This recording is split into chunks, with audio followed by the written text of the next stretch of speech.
जननीं शारदां देवीं रामकृष्णं जगद्गुरुं पादपद्मे तयो श्रित्वा প্রণমামি মুহুর্মুহু।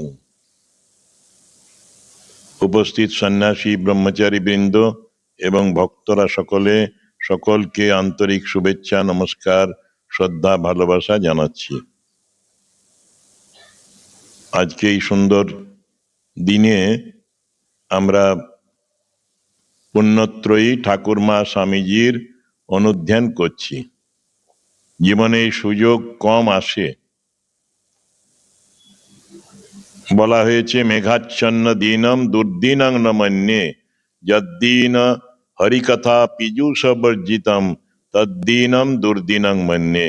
মেঘাচ্ছন্ন দিন দুর্দিন নয়, যেদিন আমরা হরিকথা বা ঈশ্বরের কথা শ্রবণ করতে পারি না, অনুধ্যান করতে পারি না, চিন্তা করতে পারি না, সেদিনটি প্রকৃতপক্ষে অন্ধকারাচ্ছন্ন দিন বা দুর্দিন। আমাদের রামকৃষ্ণ পরিবারের ভক্তদের সুযোগ আছে, বিশেষ করে যারা কলকাতার কাছে থাকেন, এরকম সৎসঙ্গ করার, ঈশ্বরের অনুধ্যান করার অনেক সুযোগ। কত আশ্রম, কত মন্দির, কত সন্ন্যাসীদের প্রবচন হয়, মাতাজিদের প্রবচন হয় কাছাকাছি অনেক জায়গায়। সবে মিলে ঈশ্বরের চিন্তা এবং অনুধ্যান আমরা করার সকলেই সুযোগ পাচ্ছি। এই সুযোগটিকে আমাদের স্বাগত ভাষণে শাস্ত্রজ্ঞানন্দ বলেছিলেন, এগুলিকে কাজে লাগাতে হবে। আমরা যেন সেই যোগ্যতা অর্জন করি, শক্তি সামর্থ্য লাভ করি, ঠাকুরের কাছে এই প্রার্থনা করি।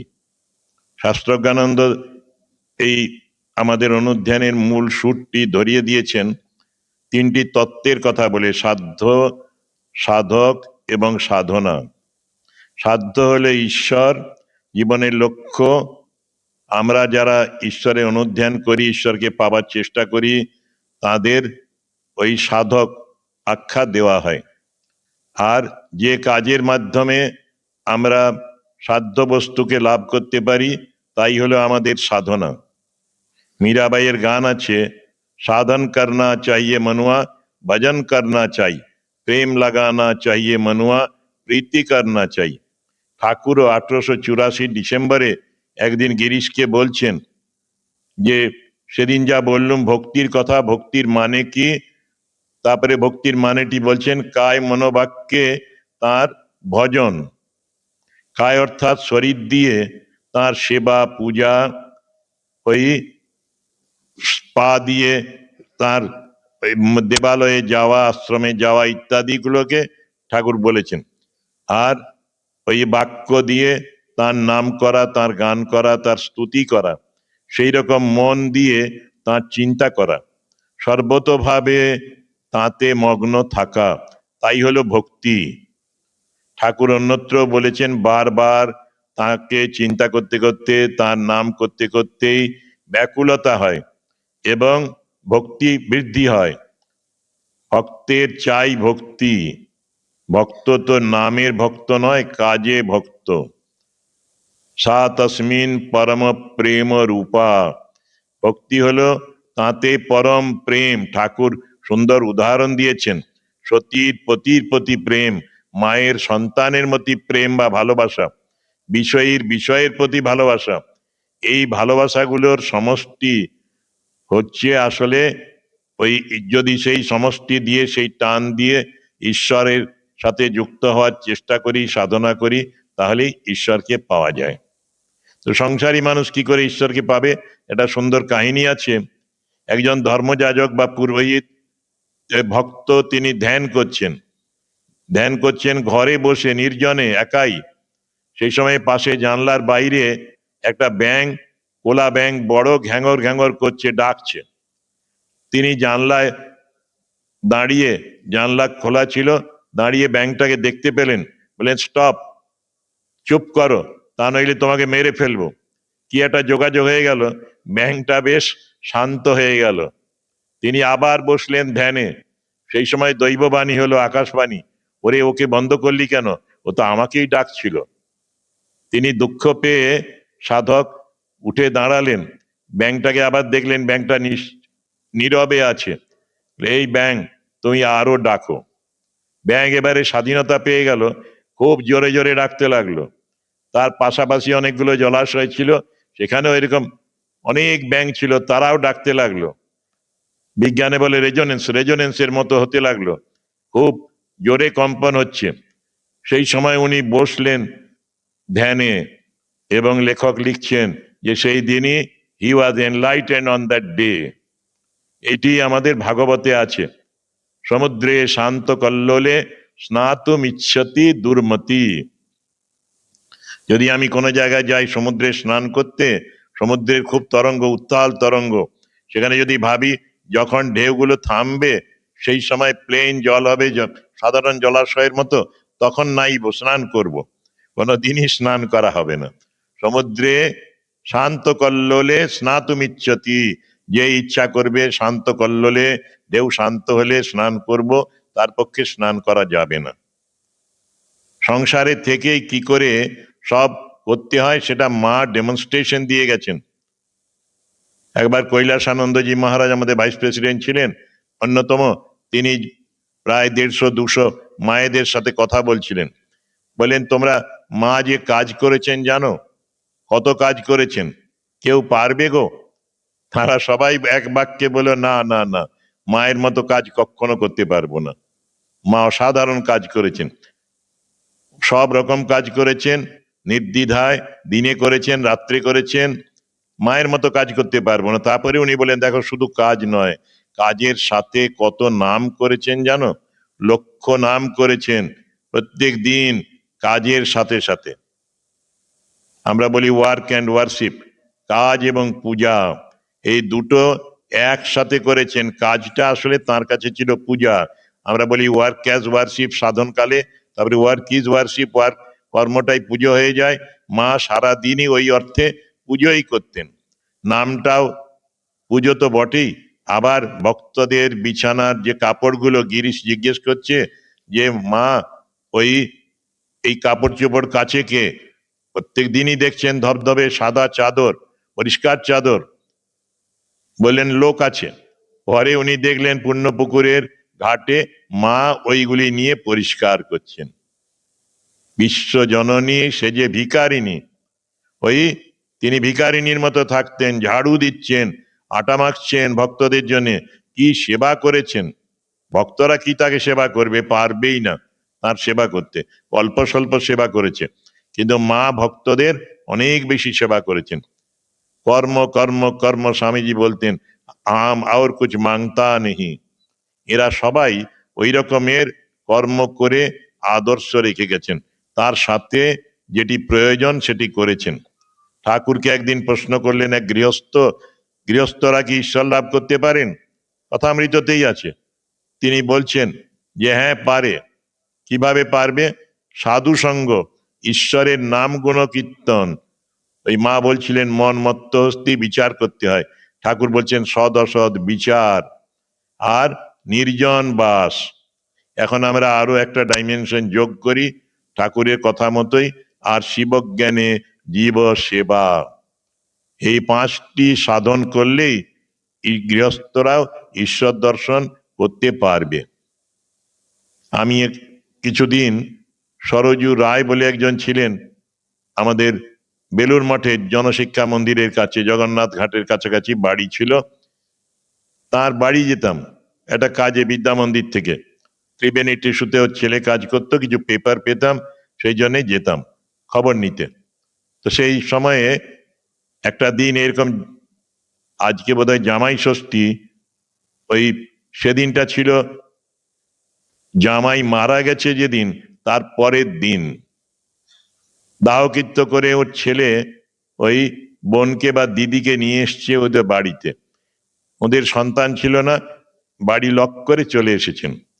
মা আর মেয়ে কথা বলছেন একটা ঘরে। আমি বললাম উনি কে? আমি তো বুঝতেই পারিনি। আমি অন্যান্য দিনের মতো জল দিয়েছে, শরবত দিয়েছে, মিষ্টি দিয়েছে, ফল দিয়েছে খেতে আমাকে। আমি সেগুলো গ্রহণ করতে করতেই বললাম, ওই মাকে তো চিনছি না, চিনতে পারছি না, কে উনি?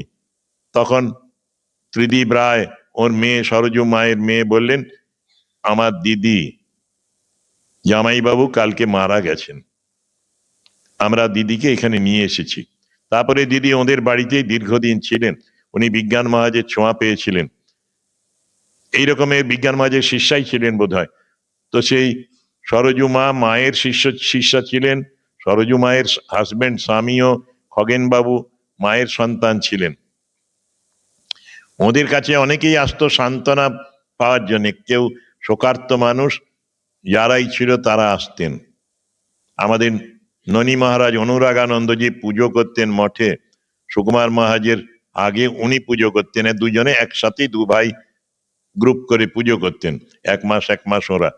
তো সেই উনি গেলেন উটাকামান্ডে মন্দির প্রতিষ্ঠায়, ননী মহারাজ হরপ্রসাদ বাবুদের নিয়ে, দল নিয়ে, সদানন্দ গাঙ্গুলি, হরপ্রসাদ ভট্টাচার্য এদের নিয়ে। সেখানে সানস্ট্রোক হয়ে মারা গেলেন উটাকামান্ড থেকে কন্যাকুমারী যাওয়ার পথে। সেই সময়ে সন্ধেবেলায় সরজু মাকে খবর দেওয়া হচ্ছে যে ননী মহারাজ অসুস্থ। উনি বলেন, বলিস কি রে? অসুস্থ নয়, ও দেহত্যাগ করেছে। আমি ওর কণ্ঠস্বর শুনতে পেয়েছি, মা আমি যাচ্ছি। সত্যি ওরা লুকোবার চেষ্টা করেছিল, ওর কাছে লুকোনো গেল না। সরজু মায়ের এরকম অনেক ঘটনা আছে, বহু মানুষকে সান্ত্বনা দিয়েছেন। আমরাও যেতাম, মা বলেই ডাকতাম। উনি আবার প্রণাম করতেন আমাদের ছোট ছোট ব্রহ্মচারী, অল্প দিন সন্ন্যাস হয়েছে, বলতেন তোমরা এক একটা ঠাকুরের মূর্তি, তোমাদের মধ্যে আমি ঠাকুরকে দেখি। আমি সাধারণ এক মানুষ বলে, ছোট্ট ব্রহ্মচারী বলে বিচার করি না, শ্রীরামকৃষ্ণের প্রতিনিধি তোমরা। আমাদের মনটাও কিন্তু পাল্টে যেত ওর কাছে গেলে। ভক্তের লক্ষণ এইরকমই। আমেরিকা গেলাম কদিন আগে, আমেরিকাতে এক ভদ্রমহিলা বললেন, we try to think ourselves as different forms of holy mother, please try to help us to think over this. আমরা নিজেদের মায়ের মূর্তি বলে ভাবি, মা শারদার মূর্তি ভেবে, যেমন চণ্ডীতে বলা আছে, যা দেবী সর্বভূতেষু মাতৃরূপে না সংস্থিতা। ঠিক ওই রকম ওই ভদ্রমহিলা আমাকে বললেন যে আপনারাও সাহায্য করবেন যেন আমরা এই ভাব অবলম্বন করে বাকি জীবনটা কাটিয়ে দিতে পারি। ভক্ত একেবারে ভগবানের সাথে অভিন্ন হয়ে যায়। যেমন নাম নামই অভেদ, তেমনি ভক্ত আর ভগবান এক হয়ে যায়, কারণ ভক্তের হৃদয় ভগবানের বৈঠকখানা। এই সমস্ত আমাদের উপনিষদও বলছে, সদা জনা নাম হৃদয়ে সন্নিবিষ্ট অঙ্গুষ্ট মাত্র পুরুষ অন্তরাত্মা। সেই পরম ব্রহ্ম তিনি আমাদের অন্তরে আছেন, ঠাকুর আছেন আমাদের ভেতরে। এই ভাবনাই আমাদের কিন্তু ভক্তি বৃদ্ধি করবে। সা তস্মিন পরম প্রেম রূপা অমৃত রূপা চ।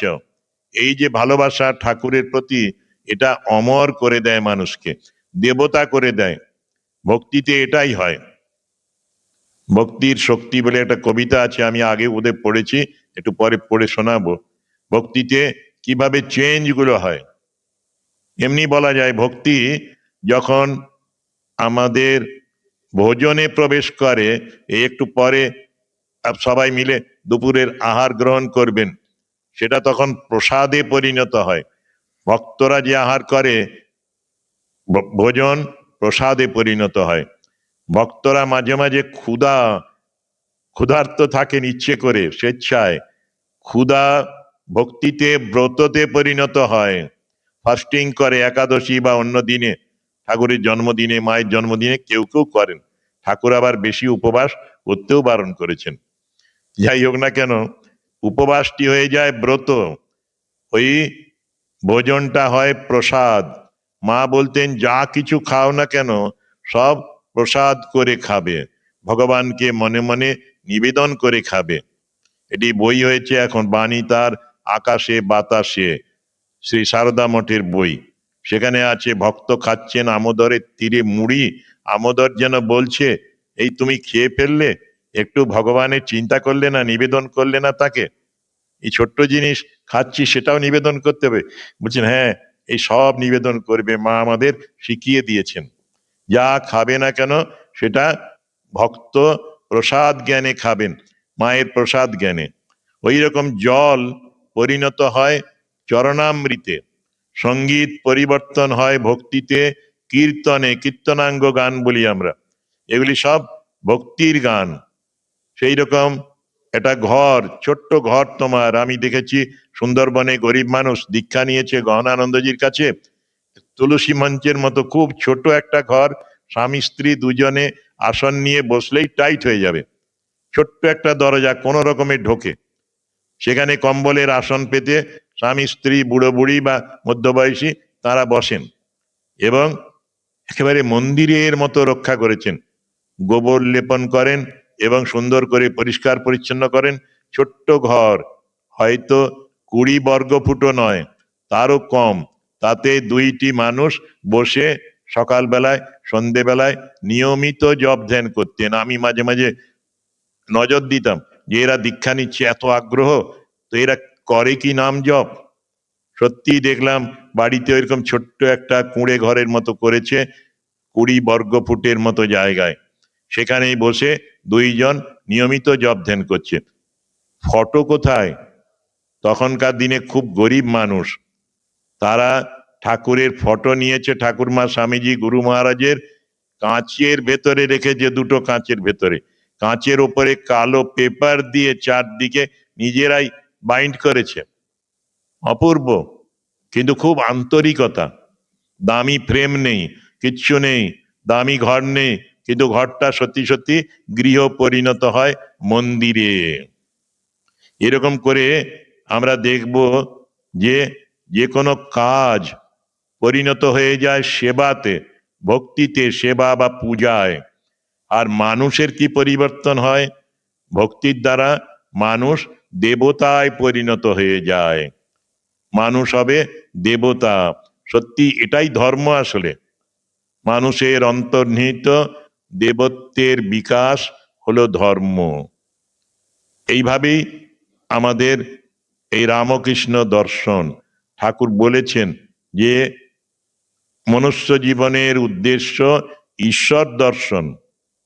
উনি আরো বলতেন জোশ করে ঈশ্বরের সাথে সাক্ষাৎ করো, তারপরে জানবে তার কত সম্পত্তি, কত গাছ, কত পালা, কত আম গাছ, গাছের মধ্যে সে না বাগান দেখছে, সবাই ঐশ্বর্য দেখছে তা নয়, ঈশ্বরের স্বরূপটি জেনে তাতে মগ্ন হও, শঙ্করী চরণে মগ্ন হও। এক্ষুনি গান শুনলাম আমরা, সেই রকমই ঈশ্বরের কে কিভাবে মগ্ন হতে হবে সেটাও আবার এরা সবাই তাদের জীবন দিয়ে দেখিয়ে গেছেন, সেটা দেখেই আমরাও চলার চেষ্টা করি।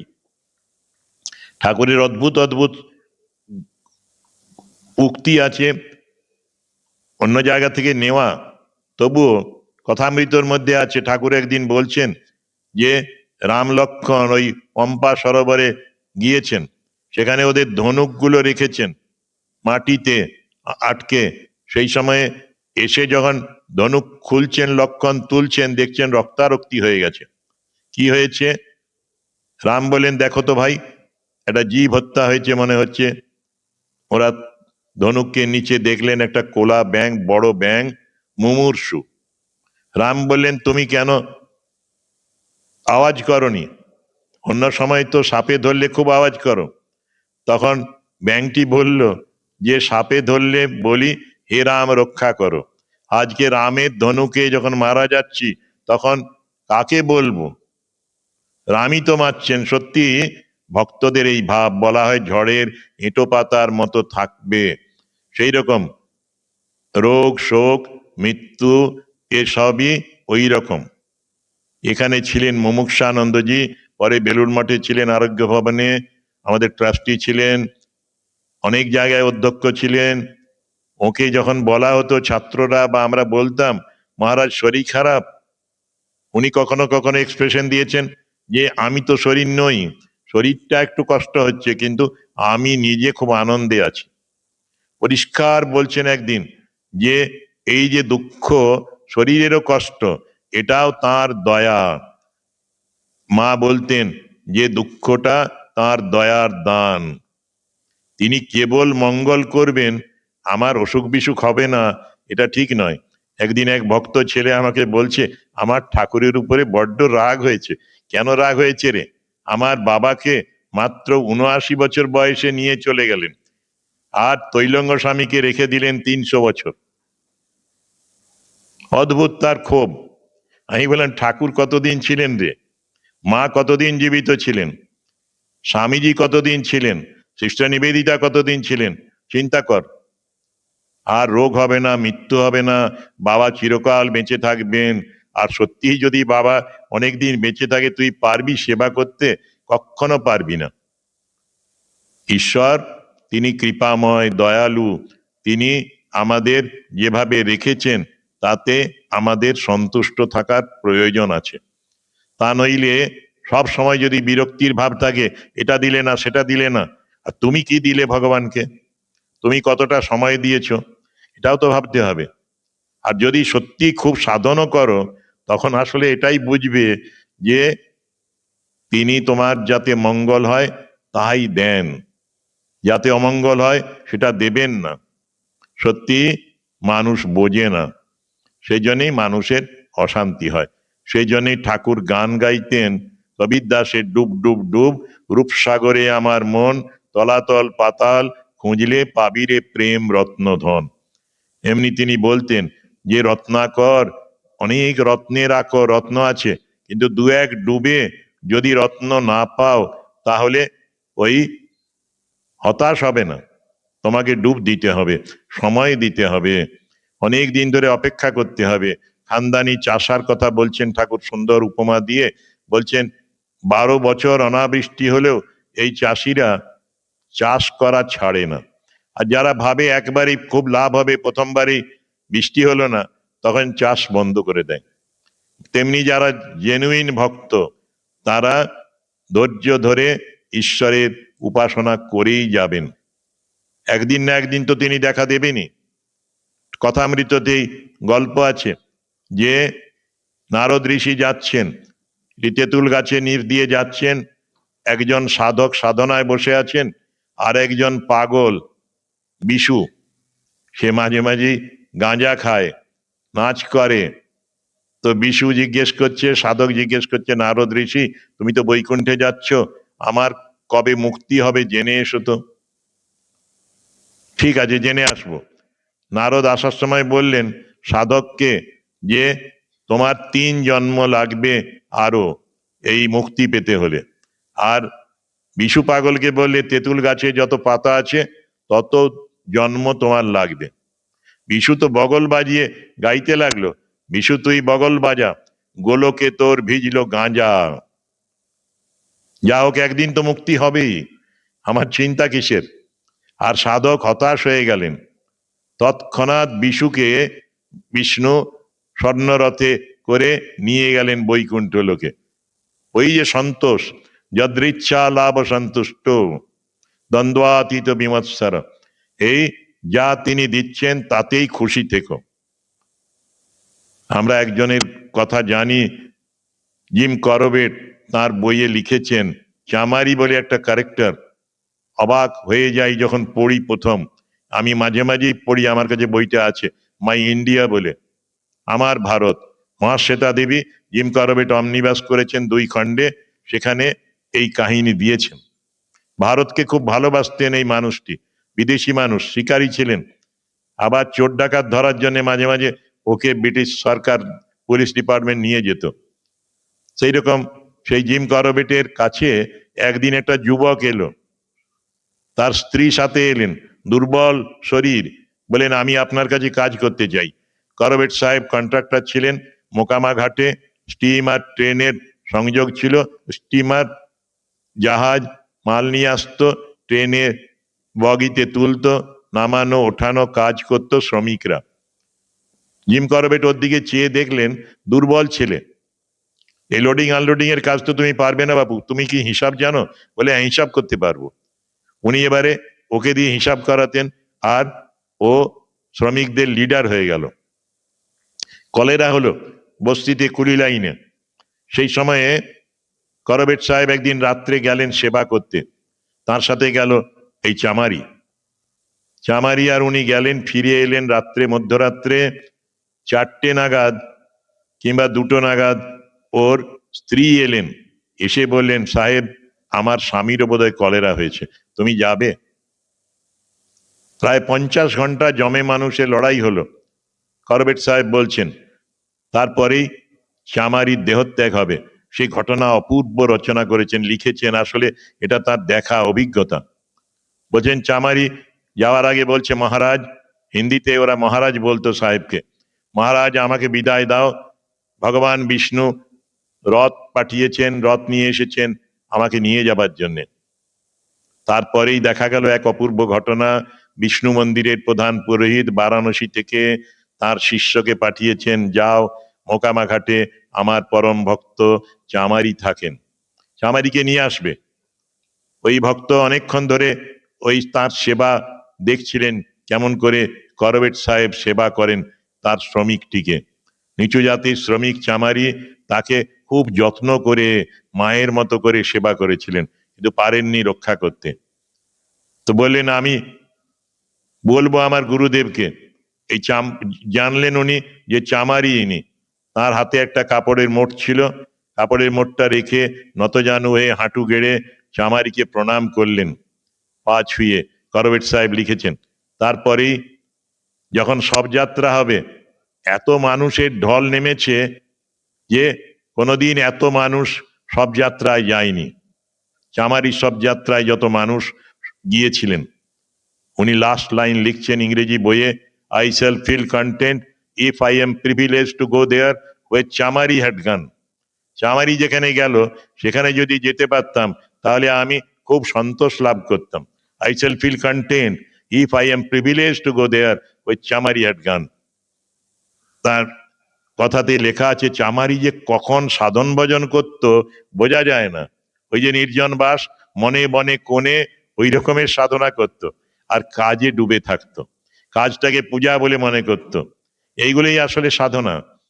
যে সাধনার কথা ঠাকুর মা স্বামীজিরা বলেছেন, সেই রকম সাধন করে ঈশ্বরের আরাধনা করে শেষ সময় ঈশ্বর প্রেরিত রথে চড়ে তিনি চলে যাচ্ছেন বৈকুণ্ঠ লোকে।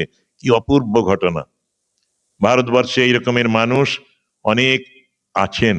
আমাদের রামকৃষ্ণ ভক্ত ত্রিপুরায় এক ভদ্রলোক, তিনি আমাকে বললেন, 1 মাস ধরে ঠাকুর আসছেন, গুরু মহারাজ আসছেন, আমার মাথার কাছে দাঁড়িয়ে আমার মাথায় গায়ে হাত বুলিয়ে দিচ্ছেন, অদ্ভুত শান্তি পাচ্ছি। তার গুরু ছিলেন শিবানন্দ মহারাজ। 1934-এ দেহত্যাগ হয়েছে গুরুর। 66 বছর পরে গুরু সান্নিধ্য উনি পাচ্ছেন ঘরে বসে। ঠাকুরের অদ্ভুত কথা আছে ভক্তদের অনুধ্যানের, যে ঈশ্বর চুম্বক আর ভক্তরা যেন চুম্বক পাথর। ওই আমরা তাকে ডাকছি, ঈশ্বর আসছেন আমাদের সেই ভক্তির টানে। আমার মধ্যেও চুম্বকত্ব আছে। আর এই সাধন করতে করতে বলছেন যে ভক্ত হয়ে যায় চুম্বক, আর ঈশ্বর ছোট হয়ে যান। আমাদের যেতে হয় ঈশ্বরের কাছে প্রথমে, আর পরে ঈশ্বর নিজে আসেন ভক্তের কাছে। ছোট্ট হয়ে যান, ভক্ত যেন বড় হয়ে যায় অনেক। ভক্তের মহিমা অনেক। যে ভক্ত তার অনুধ্যান করে সদা সর্বদা। কবীর দাসের খুব সুন্দর নাম মাহাত্ম্য নিয়ে কথা আছে। নাম রাম কো অঙ্ক হ্যায়, সব সাধন হ্যায় শুন, অঙ্ক গয়ে তো সব গয়ে, অঙ্ক রহে 10 গুণ। আমি মাঝে মাঝে ভক্তদের জিজ্ঞেস করি, কেউ মনে করো না যে নাম হচ্ছে তো ঠিক, গত মাসে জপ তপ করেছো খুব। না, মেয়ের বিয়ে তো খুব ব্যস্ত ছিলাম, সেই জন্যেই নাম করা হয়নি। অদ্ভুত, ভগবানের নামটা ভুলে যাচ্ছ মেয়ের বিয়ের জন্য। তখন তো আরো বেশি করা উচিত, যেন বিবাহের অনুষ্ঠান সার্থক হয়, ভালো হয়, যে জন্য বিবাহ হচ্ছে সেইটি। এই সময় কখনো কোনো কাজেই নাম বন্ধ হবে না। অন্য সব সাধন, অন্য পুজো টুজো পাঠিয়ে দিচ্ছি, টাকা দিয়ে দিচ্ছি, পূজারি পুজো করে দিচ্ছেন, তা নয়। নিজেকে ঈশ্বরের অনুধ্যান করতে হবে, তার নাম করতে হবে। ঠাকুর ওই পম্পা সরোবরের আরেকটি কাহিনী বলেছেন, যে রাম লক্ষণ দেখছেন। লক্ষণ জিজ্ঞেস করছেন, দাদা ভাই, ওই যে দেখো কাকটা জলের কাছে যাচ্ছে, মনে হচ্ছে জল তেষ্টা পেয়েছে, জল খাবে বলে, কিন্তু যাচ্ছে আর চলে আসছে, খাচ্ছে না কেন? রাম বলেন, জানিস ও পরম ভক্ত, ও ভাবছে জল খেতে গেলে নাম বন্ধ হয়ে যাবে, সেই জন্য এক মুহূর্ত নাম বন্ধ করবে না। তৃষ্ণায় ছাতি ফেটে যাচ্ছে, কিন্তু নাম করে চলেছে। এটি হচ্ছে সাধনার চরম অবস্থা। কিন্তু এগুলো তো আদর্শ। ঠাকুর নিজে বলে গেলেন, এইরকমই ঠাকুর নিজে করেছেন এইগুলি, করে বললেন আমি 16 আনা করে গেলাম, 16 টাং করে গেলাম, তোমরা এক টাং করো, 6.25%, অন্তত সেইটুকু করো। ঠাকুরের কথা মতো ঠাকুরের জীবন দেখো, ঠাকুরের ছাঁচে নিজের জীবনটা গড়ো। ইংরেজি কবিতার আছে কয়েকটি লাইন, আমি ঠিক বলছি কিনা জানি না। Lives of great men remind us that we can make our life sublime, while departing leave behind us footprints on the sand of time. মহাপুরুষেরা, এই অবতাররা, অবতার পার্ষদরা, তাদের জীবনটি দেখায় আমাদের যে আমরা আমাদের জীবনটাকে কত সুন্দর করতে পারি। মানুষ হয়ে আসার ঈশ্বরের এই একটাই কারণ, সৃষ্টি করলেন আমাদের, আমাদের মুক্তির জন্যে, আমাদের মুক্তির পথ দেখাবার জন্যেই তারা মানুষ শরীরে আসেন, যাতে করে আমরা তার কাছে মিশতে পারি। আজকেই কথা হচ্ছিল মুমূর্ষানন্দজির সম্বন্ধে। বড় একটা মিটিং আছে অদ্বৈত আশ্রমে, তাই শাস্ত্রজ্ঞানন্দ এরা বসে আছে, তখন স্টুডেন্ট বোধহয় কম্পিটিশনে গিয়েছিল, তো উনি এসে ওদের সামনে এমন করে বসেছিলেন, বুঝতেই দেননি যে উনি মুমূর্ষানন্দজি, তখন প্রেসিডেন্ট অদ্বৈত আশ্রমের। বোধসারানন্দজি ডাকছেন তখন যে আমাদের প্রেসিডেন্ট মুমূর্ষানন্দজি কে বলছি আসন গ্রহণ করুন। তখন দেখা গেল শেষের লাইনে এই ছেলেদের সাথে উনি বসে গল্প করছিলেন, বন্ধুর মতো, বন্ধুর মতো গল্প করছিলেন। আস্তে আস্তে স্টেজে উঠলেন মুমূর্ষানন্দজির আসনটা উনি গ্রহণ করলেন। এমনি আসলে ভগবান আসেন আমাদের কাছে মানুষ হয়ে, বন্ধু হয়ে, ওই মা হয়ে, বাবা হয়ে, নানা রকম অভিনয় করে আসেন। ওই তিনি তমেব মাতা চ পিতা তমেব, তমেব বন্ধুস্য সখা তমেব, তমেব বিদ্যা দ্রবিণম তমেব, তমেব সর্বম মম দেব দেব। এই তিনি আমাদের বাড়িতেও আছেন, আবার বাইরেও অনেক সময় এইরকম নানা মূর্তিতে আমাদের কাছে দেখা দেন। এটি সুন্দর গল্প লিখেছেন একজন, তিনি বলছেন যে একজন পুরোহিতের পুজো খুব নিষ্ঠা ভরে করতেন, পূজায় নিষ্ঠা ছিল, ভক্তি ছিল এমনি মন্দিরে বিগ্রহের প্রতি, তার সেবার প্রতি, কিন্তু মানুষকে একেবারেই ভালোবাসতেন না, বিশেষ করে দরিদ্র মানুষের প্রতি শ্রদ্ধা ভালোবাসা ছিল না। তো একদিন হলো এমন, মধ্যরাত্রে তার এক আত্মীয়ের শরীর খুব খারাপ, সেই জন্যে তার বাড়ি যাচ্ছেন রাত্রিবেলায়, প্রচন্ড শীত পড়েছে, সেই সময় গায়ে তার একটা ভালো চাদর বিগ্রহকে দেওয়া হয়েছিল, দুজন চাদরটা পরতে পারে।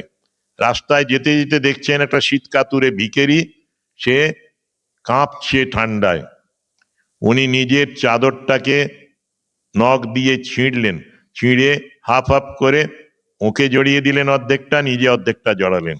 আত্মীয়ের বাড়ি গিয়ে ফিরে এলেন বাড়িতে, ভোরবেলায় মঙ্গলারতি করবেন, সেই সময় মন্দিরে গিয়ে আরতি করছেন, দেখছেন ওই ছেঁড়া কাপড়টা বিগ্রহের গায়ে জড়ানো আছে। কে পরিয়ে দিয়েছে? তখন কণ্ঠদৈববাণী হলো, তুমিই তো আমাকে রাত্রিবেলায় দিয়েছিলে। সেদিন ওর ডিফারেন্সটা চলে গেল, মানুষ আর ঈশ্বরের যে পার্থক্য তিনি করতেন সেইটি চলে গেল। ঠাকুরের কথামৃততে পাই, মাটির প্রতিমায় তার পুজো হয়, রক্ত মাংসের শরীরে হয় না। অদ্ভুত ঠাকুর। তিনি বলছেন একদিন যে আমি চোখ বন্ধ করে ধ্যান করতুম, তারপরে ভাবলাম এরকম করলে, অর্থাৎ চোখ বন্ধ করলে তিনি আছেন, আর এরকম করলে চোখ খুললে তিনি নেই। তারপরে চোখ খুলে ধ্যান করতে লাগলুম, দেখলাম চোখ খুলে যা কিছু দেখি সব তিনি, মানুষ, জীবজন্তু, গাছপালা, সব তিনি। আমাদের একজন সন্ন্যাসী ছিলেন অশেষানন্দজি, পোর্টল্যান্ডে, বিশ্বনাথ মহারাজ শান্তরূপানন্দজি বিদ্যা মন্দিরেও ছিলেন, মায়ের বাড়িতে ছিলেন, চেরাপুঞ্জিতে ছিলেন। উনি আমাদের বললেন, ওখান থেকে ফিরে একদিন বললেন, জানো ভাই, আমার ইন্ট্রোডিউস করলেন আমাকে সবার সাথে, তারপরে কিছুদিন আছেন, আমাকে বলছেন, জানো বিশ্বনাথ, আমি যেদিকে তাকাই সেদিকেই দেখি ঠাকুরকে। ওই যে ফুলটা দেখছো সেই জানলার ওপারে, সেই ফুলের ওপরে আমি আছি, ঠাকুর আছেন। ওই পাখিটা, তার মধ্যে আমি দেখছি ঠাকুর। ভক্তরা যারা আসছে তাদের মধ্যে ঠাকুরকে দেখছি। এরকম যেদিকে তাকাই সেদিকেই ঠাকুর। বৈষ্ণবেরা বলেন, যত্র যত্র কৃষ্ণ নেত্র পড়ে তত্র তত্র কৃষ্ণ স্ফুরে। রামকৃষ্ণ ভক্তিতে আমরা মানুষের মধ্যে, জীবজন্তুর মধ্যে ওইরকম চোখ খুলে ঠাকুর যেমন দেখতেন সেই রকম দেখতে পাবো যদি দীর্ঘদিন বিশ্বাস করে তার দেখানো পথে চলতে পারি। এইটাই আসলে সাধন, এটাই সাধনা। এই জন্যেই আমরা এসেছি পৃথিবীতে, জন্মেছি। আর খুব শিবানন্দ মহারাজ বলতেন যে মহাপুরুষ মহারাজ, যে রামকৃষ্ণ মন্ত্র যারা পায় বা রামকৃষ্ণ পরিবারে অন্তর্ভুক্ত হয় তারা খুব ফরচুনেট। আর উনি আরেকটা নামের সম্বন্ধে বলতেন যে রামকৃষ্ণ নাম করলে রাম নামে যে ফল হয়, কৃষ্ণ নামে যে ফল হয়, দুটো ফলই পাওয়া যায়। রাম কৃষ্ণ নাম, এই রামকৃষ্ণ নাম। উনি আরো বলতেন যে যত তোমার পূর্ব জন্মের সংস্কার, আমরা অনেকে বলে পাপরাশি, সেগুলো যেন তুলোর পাহাড়, তাতে ওই নামের শলাকা দিয়ে টাচ করলেই পুরো তুলোর পাহাড়টা মুহূর্তে ভস্মীভূত হয়ে যায়। নাম করো, নাম করো, নাম করো, নাম বন্ধ হবে না। আমাদের মহারাজ স্বামী ব্রহ্মানন্দজিও খুব নামের কথা বলতেন, নামের চাকা চলুক অনবরত। অবেদানন্দজি একটা খুব সুন্দর কথা বলেছেন এই সমস্যা নিয়ে, যে আমরা চাই সবাই ভালো, ভালোর কাজ করি না, মন্দটা কেউ চাই না, কিন্তু মন্দের কাজই করি। তাহলে কি করে ভালোটাকে পাবো? ভালো পেতে গেলে ভালো কাজ করতে হবে, ঈশ্বরকে পেতে গেলে শাস্ত্রের নির্দেশ মেনে চলতে হবে। আমাদের মনুসংহিতায় 10টি সুন্দর লক্ষণ আছে ধর্মের। সেখানে বলা হচ্ছে খুব সুন্দর, ধৃতি, সমা, দম, অস্তেয়ম, শৌচম, ইন্দ্রিয় নিগ্রহ, ধীর, বিদ্যা, সত্যম, অক্রোধ, দশকম, ধর্মলক্ষণম। আমাদের এই রকমের অভ্যাস করতে হবে। প্রথমটি ধৈর্য, তারপরে দ্বিতীয়টি হলো ক্ষমা, তৃতীয়টি সংযম, চতুর্থটি অচৌর্য, চুরি না করা, শৌচ, ইন্দ্রিয় নিগ্রহ, সংযম, বুদ্ধি, বিদ্যা, সত্য এবং অক্রোধ। এই 10টি গুণের অনুশীলনই হলো সত্যিকারের ধর্ম। ঠাকুর, মা, স্বামীজির কথা পড়লেও পাবো আমরা সবে মিলিয়ে ওরা এই কথাগুলিই বলেছেন। এইরকমই আমাদের জীবনকে এইরকম ভাবে গড়ে নিতে হবে। আমি মাঝে মাঝে আলোচনা করি, ভক্তরা এলে সব থেকে কঠিন কাজ কি বলতো? আলোচনা করে আমরা ভাবি যে একটা ছোট্ট ছেলে নিয়ে এসেছে, তো বাচ্চা 4-5 বছরে, কালকে এখানে একটা বাচ্চা এসেছিল, সে প্রণাম করছিল, বললাম কেউ শিখিয়ে দিয়েছে? সে বলছে না, কেউ শেখায়নি, আমি করেছি। সত্যি কিছু কিছু দৈবী শিশু থাকে, তো এই শিশুগুলোকে বড় করে তোলা, সেটা হচ্ছে সব থেকে কঠিন কাজ।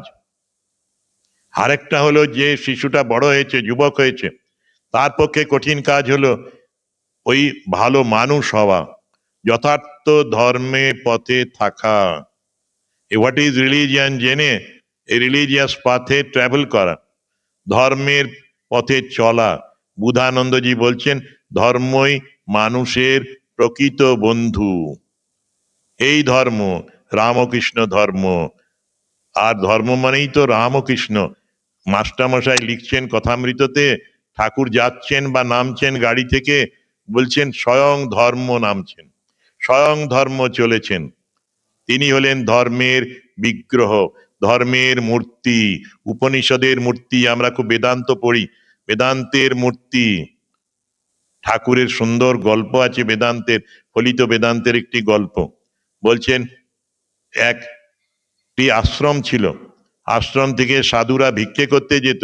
একদিন এক সাধু ভিক্ষে করতে বেরিয়েছেন, তখন দেখছেন এক জমিদার বা রাজা, তিনি এক নিরীহ প্রজাকে প্রহার করছেন। এত প্রহার করছেন বলার নয়, তিনি মাঝে দাঁড়িয়ে পড়েছেন। সেই সময়ে জমিদার রাজার ক্ষোভটা সাধুর উপরে পড়ল। সাধুকে এমন প্রহার করলেন, সাধু অজ্ঞান হয়ে গেলেন।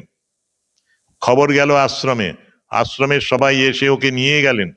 নিয়ে গিয়ে তাকে প্রথমে চোখে মুখে জল ছিটা দেওয়া হলো।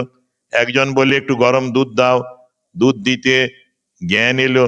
তখন সাধু বাবাকে জিজ্ঞেস করা হলো, কে আপনাকে দুধ খাওয়াচ্ছে বলুন তো? তিনি বললেন, যে মেরেছে সেই আমায় দুধ খাওয়াচ্ছে।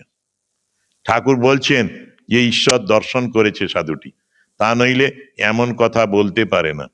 এটাই প্র্যাকটিক্যাল বেদান্ত। যে বেদান্ত করেছে সে জানে সর্বম খলু ইদম ব্রহ্ম, তম স্ত্রী তম পুমানসী, তম কুমার উতবা কুমারী, তম জীর্ণদণ্ডেন বঞ্চসী, তম জাতো ভবসী বিশ্বত মুখ। তিনি সব হয়েছেন ঠাকুরের কথায়। ওই সাধু বাবা অত মার খেয়েছে জমিদারের কাছে, বলছে যে আমায় দুধ খাওয়াচ্ছে সেই আমাকে মেরেছে। কে দুধ খাওয়াচ্ছে? যে মেরেছে সেই দুধ খাওয়াচ্ছে। প্রহ্লাদ ঠাকুর বলছেন, নৃসিংহদেব হিরণ্যকশিপু বধের পরে বললেন, কিছু বর চাও? বললেন, আমার কিচ্ছু চাওয়ার নেই, তোমাকে পেয়েছি, না কিছু চাও? তখন বললেন, আমাকে যারা কষ্ট দিয়েছে তুমি তাদের শাস্তি দিও না। কেন? না তুমি তাদের মধ্যেও আছো। এইটি প্র্যাকটিক্যাল বেদান্ত। আমরা এখন খুব বেদান্ত শুনি, কি ভিড় হয়, সত্যি দারুণ বলেন সর্বপ্রিয়ানন্দজি। এখন সকলেরই প্রিয়, নামটাও সার্থক হয়েছে ওর। তো তিনি যে বেদান্তের কথা বলেন, এই বেদান্তকে কাজে পরিণত করতে হলে আমাদেরও ওই ভাব রাখতে হবে। ভক্তরা, আমি যখন কথা বলি এই কথাটা বলি, পারবো না মহারাজ, আমাকে এত কষ্ট দিয়েছে, তাকে আমি ওই রকম বলবো ঠাকুর ক্ষমা করে দাও, পারবো না। সত্যি সাধারণ ভক্তরা পারে না। কেন পারছো না তোমরা? কারণ বেশি দিন ঠাকুরের নাম করছো না। কিন্তু যদি সত্যি বেশি দিন ঠাকুরের নাম করো, তখন সেই দুষ্ট লোকটাকেও তুমি নিন্দা করতে পারবে না। ঠাকুর বলছেন, কারো নিন্দা করো না, পোকাটিরও না। সাধু একটা বিছেকে জল থেকে উঠিয়ে বারবার জল থেকে ওঠাতে চাইছেন নিরাপদ জায়গায়, যতবার তুলছেন ততবারই সে স্টিং কামড়াচ্ছে তাকে। সাধুর কিন্তু ওই খানদানি চাষার মতো তুলতে কোনো সময় বন্ধ করলেন না, শেষ পর্যন্ত সাকসেসফুল হবেন। কিন্তু ওই একজন দর্শনার্থী বলছে যে এতবার তোমায় কামড়াচ্ছে, তুমি কিছু বন্ধ করলে না কেন, ওকে ছেড়ে দাও না, জলে মরুক। তিনি বললেন, ওর স্বভাব ওইটা, আমার স্বভাব এইটা। এটাই হবে ভক্তের স্বভাব। ভক্ত সবসময় পজিটিভ চিন্তা করবে। স্বামীজির সম্বন্ধে রবীন্দ্রনাথ ঠাকুর রোমারোলাকে বলেছিলেন, if you want to know India, study Vivekananda. In him everything is positive, nothing negative. Swamiji যে পজিটিভ ছিলেন, ঠিক একই রকমের পজিটিভ ছিলেন শ্রীরামকৃষ্ণ। বনফুলের কবিতা আছে, চোখ দুটি চোখ, আশ্চর্য চোখ, পদ্মপলাশ নয়ন নয়, কঞ্জন গঞ্জন আঁখি নয়। সেই চোখের কোণে এক প্রশ্ন, তুই এখনো ঘুমিয়ে আছিস? তারপরে শেষ করছেন, বলছেন, তুই পারবি পারবি পারবি, ঠিক পারবি, পারতেই হবে। ঠাকুর মা এরা বড্ড পজিটিভ ছিলেন। যে যেখানে আছে সেখান থেকেই তাকে নিয়ে ঈশ্বরের দিকে নিয়ে যাবার জন্যেই তারা এসেছিলেন। এটাই ছিল তাদের মিশন। স্বামীজি বলছেন, মানুষ তার ব্যক্তিত্বকে হারিয়ে ফেলেছে, সেই ব্যক্তিত্ব আবার ফিরে পাওয়ার জন্যেই আমার মিশন, আমার কাজ। এই জন্যই এসেছিলেন এরা। আমরা সত্যি বলছিলাম, আগেই বলেছি, খুব ফরচুনেট যে আমরা এই বিরাট একটা পরিবারে, রামকৃষ্ণ পরিবারের মেম্বার হয়েছি, রামকৃষ্ণ পরিবারে এসে গেছি। এবং আমাদের উপরে ঠাকুর মা, স্বামীজি, ঠাকুরের সন্তানদের সবার অদ্ভুত ভালোবাসা, কৃপা আছে। সেই জন্যেই আমরা পারছি এইগুলি করতে। এবারে আমি কবিতাটা একটু ছোট্ট করে পড়ে দিই। ভক্তির শক্তি বা প্রভাব। ভক্তি যখন ভোজনে প্রবেশ করে, ভোজন তখন প্রসাদে পরিণত হয়। ভক্তি যখন ক্ষুধায় প্রবেশ করে, ক্ষুধা তখন ব্রতে পরিণত হয়। ভক্তি যখন জলে প্রবেশ করে, জল তখন চরণামৃতে পরিণত হয়। ভক্তি যখন যাত্রায় প্রবেশ করে, যাত্রা তখন তীর্থযাত্রায় পরিণত হয়।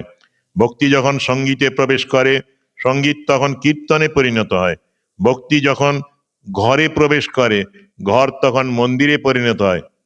মানে আশ্রমের মন্দিরগুলো নয়, তোমাদের বাড়িটাও মন্দিরে পরিণত হবে যদি তুমি সেখানে জপ ধ্যান, ভগবানের নাম, কথামৃত পাঠ ইত্যাদি করো। ওখানে বসে যদি মোবাইল চালাও বা বিষয় চিন্তা করো, তাহলে কিন্তু ওটা মন্দির হবে না, তখন আরেকটা রুমের মতো হবে, ঘরের মতো, সংসারে ঘরের মতো। সেই জন্য বলছেন ভক্তি যখন ঘরে প্রবেশ করে, ঘর তখন মন্দিরে পরিণত হয়। আমরা কখনো কখনো কোনো কোনো ভক্তের বাড়ি গেছি, সত্যি মনে হচ্ছে মন্দির, মনে হচ্ছে সময় নেই, তা নইলে মনে হচ্ছে যে একটু 10 মিনিট 20 মিনিট 25 মিনিট ওখানে বসে ধ্যান করলে মনটা বসে যাবে। সত্যি এরকম কিছু বাড়ি দেখেছি। আবার অনেক বাড়িতে, এবার রাশিয়ায় গিয়ে দেখলাম রান্নাঘরের বা কোনো একটা ঘরের কোণে জানলার যে এক্সটেনশনটা থাকে সেখানে ঠাকুরমাকে বসিয়েছে। বলে তোমাদের এত টাকা, এত বড় ফ্যামিলি, এত বড় ফ্ল্যাট, এখানে ঠাকুরের জন্য একটু বড় জায়গা দাও, সেটাকে সত্যি মন্দির বানাও। ওরা বলছে আগেও মহারাজরা বলে গেছেন। বলে এবারে কিন্তু 1 মাসের মধ্যে করে ফেলো, রথিন মহারাজ যাবেন, গিয়ে যেন দেখেন যে তোমরা ওই জায়গাটা পাল্টেছ। বাঙালি মানুষ, ব্রাহ্মণ মানুষ, কিন্তু মন্ত্র নিয়েছে। কিন্তু আমারই কাছে কাশীপুরে এসে ওই পরিবারটি মন্ত্র নিয়েছে, বললে আমি সেই জন্যই অত সাহস পেলাম। রাত্রিবেলায় খাবার নেমন্তন্ন করেছিল, গিয়েছিলাম ডিনারে, তারপরে ভেতরে ঢুকে দেখলাম ঠাকুরের কি অবস্থা, জায়গাই নেই ঠাকুরকে। কিন্তু নিজেদের লিভিং রুম, বেডরুম, পার্লার, অনেক বড় জায়গা ঠাকুরকে দিয়েছে। ওই রকম ছোট্ট একটা, লম্বায় 5 ফুট, আর এটা বোধহয় 6 ইঞ্চি বা 8 ইঞ্চি, ওই রকম চওড়ায়। সেই স্পেসের মধ্যে ঠাকুরমা স্বামীজির আর একটা জগন্নাথ ঠাকুরের ছবি রেখেছে। এটা কিন্তু কোনোদিন উচিত নয়। তাই মন্দিরটা হবে, ভক্তি যখন ঘরে প্রবেশ করে, ভক্তি তখন, ঘর তখন মন্দিরে পরিণত হয়। ভক্তি যখন ক্রিয়ায় প্রবেশ করে, ক্রিয়া তখন সেবায় পরিণত হয়। ভক্তি, আগেই বলেছি, ভক্তি ব্যক্তিতে প্রবেশ করে, ব্যক্তি তখন দেবতায় পরিণত হয়। ওই মায়ের সন্তান, ঠাকুরের সন্তান, এখনো আমাদের 2-4 জন ভক্ত, তাদের দেখে মনে হয় এরা মানুষ নয়, এরা দেবতা। এই দেবতা হওয়াই আমাদের জীবনের লক্ষ্য।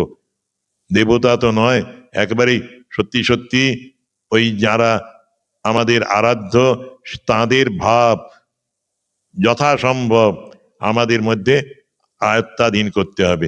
হনুমানজির কথা মনে করতে পারি, তিনি বলছেন, আমার মাঝে মাঝে মনে হয় তুমি প্রভু আমি দাস, কখনো মনে হয় তুমি পূর্ণ আমি অংশ, কখনো মনে হয় তুমি আর আমি এক। ধ্যানের গভীরে এই অবস্থাও হয়। একটা ছোট্ট বইয়ের কথা বলি, ধ্যানের গভীরে বলে দেবরাজানন্দজির অনুবাদ, in the hours of meditation, তার আলেকজান্ডার ফ্রাঙ্কের লেখা। ওই বইটি তোমরা যদি পারো একটু পড়ে দেখো, কি অপূর্ব চিন্তা ভাবনা ছিল ওই সাহেবটির, খুব সুন্দর চিন্তা। অনেকগুলো অধ্যায়, ছোট ছোট অধ্যায় আছে, আর বাংলা এক্সাক্ট ট্রান্সলেশন করেছেন আমাদের হরনাথ মহারাজ, দেবরাজানন্দজি। বড় সুন্দর বইটা, ধ্যানের গভীরে, in the hours of meditation, তার বাংলা। এরকম জ্যোতিষানন্দজির বই আছে বড় সুন্দর, মেডিটেশন অ্যান্ড স্পিরিচুয়াল লাইফ। সেখানকার একটা ছোট্ট গল্প বলে শেষ করি, শব্দের শক্তি কেমন। উনি বলছেন যে একটি মানুষ কোর্টে একটা মামলা করেছে, মানহানির মামলা। কেন মামলা? বলছে আমাকে ওই লোকটি গন্ডার বলেছে। কতদিন আগে বলেছে? 1 বছর আগে। 1 বছর আগে, তো আজকে মামলা করতে এলে কেন? বলছে আজকেই, 2 দিন আগেই আমি গন্ডারের চেহারা দেখেছি। গন্ডারটা দেখিনি তো, গন্ডার দেখে আমার মনে হলো কি কদর্য চেহারা ওর, ওই রকম আমি, সেই জন্য আমার মানহানির মামলা করতে এসেছি। উনি তারপরে বললেন, ঈশ্বরের নামের, একটা গন্ডারের নামের যদি এই শক্তি হয়, মামলাতে নিয়ে যায়, তাহলে ঈশ্বরের নাম করলে কোথায় নিয়ে যাবে তোমাকে? দেবলোকে নিয়ে যাবে, রামকৃষ্ণ লোকে নিয়ে যাবে। সত্যি নামের খুব শক্তি, রূপের শক্তি, গন্ডারের খুব শক্তি। গন্ডারের সম্বন্ধে ভালো কথা আছে ধম্মপদে, পথহীন পথে অগ্রসর হও একাকী, নির্ভয়ে বিনা ভ্রুক্ষেপে, শব্দে ভীত নয় সিংহ, জালে বদ্ধ নয় বায়ু, পদ্মে লিপ্ত নয় পদ্ম, জলে লিপ্ত নয় পদ্মপত্র, নিঃসঙ্গ এদেরই মতো বিচরণ করো গন্ডারের মতো। উনি গন্ডারটার এরকম চেহারা দেখেছেন, কিন্তু বুদ্ধদেব গন্ডারের অন্য গুণ দেখেছিলেন, সেই জন্যই ধম্মপদে এই গন্ডারের কথা বলেছেন। পথহীন পথ, জঙ্গলের পথ, একা এগিয়ে চলেছে গন্ডার, মাথায় একটা উদ্যত খড়গ আছে, খড়গ দিয়ে সব কেটে রাস্তা পরিষ্কার করে চলে যায় ভেঙে চুরে। তারপরে উপমা দিচ্ছেন, শব্দে ভীত নয় সিংহ, সিংহ ড্রাম বাজালে ভয় পাবে না। ওই জলে লিপ্ত নয় পদ্মপত্র, ওই জালে বদ্ধ নয় বায়ু, বাতাসকে জাল দিয়ে বাঁধা যাবে না, পদ্মপাতায় জল লাগে না, সিংহ শব্দে ভয় পায় না। এইরকম নিঃসঙ্গ এদেরই মতো বিচরণ করো গন্ডারের মতো।